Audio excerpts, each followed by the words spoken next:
Donald Trump l'avait promis à ses électeurs, il souhaite rendre sa grandeur à l'Amérique, notamment en renforçant une industrie qu'il juge affaiblie à cause de ses principaux partenaires commerciaux.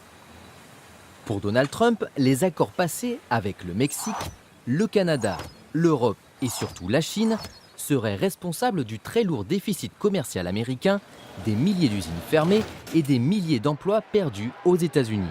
Le président américain a donc décidé de protéger son industrie en taxant lourdement les importations de produits venus de ces pays et s'est lancé dans une véritable guerre commerciale.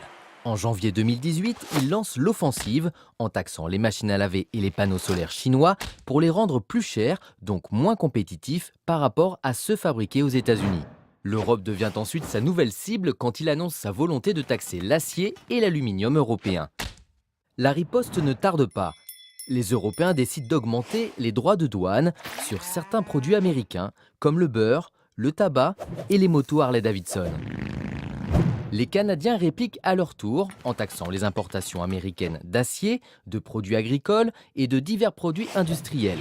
Les Chinois, quant à eux, annoncent une première hausse des tarifs douaniers sur 128 produits importés des États-Unis. Les deux pays se lancent alors dans une surenchère. Les produits automobiles, aéronautiques ou encore les composants électroniques venus de Chine voient leurs droits de douane augmenter pour pénétrer le sol américain. En retour, la Chine prend immédiatement des mesures similaires à l'encontre de produits venus des États-Unis. Pour Donald Trump, l'objectif est de renégocier les traités entre pays et de rééquilibrer le solde de la balance commerciale américaine. Avec le Canada, le Mexique et l'Europe, les pourparlers s'engagent et de nouveaux accords sont mis en place. En revanche, la Chine campe sur ses positions. Partout dans le monde, les économistes tirent la sonnette d'alarme sur ce grand retour du protectionnisme. En effet, si l'escalade continue, les États-Unis vont se passer de débouchés indispensables pour leur production agricole ou automobile.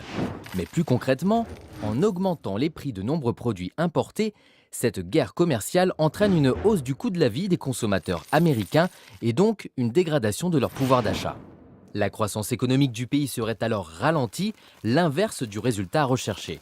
La Chine ne sortira pas non plus indemne de cette bataille, les États-Unis représentant un marché très important pour l'industrie chinoise.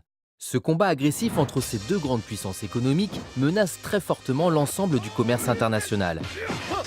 Au final, cette guerre ne fera que des perdants et ralentira la croissance mondiale, comme dans les années 30, lorsque la hausse généralisée des tarifs douaniers avait aggravé la crise économique.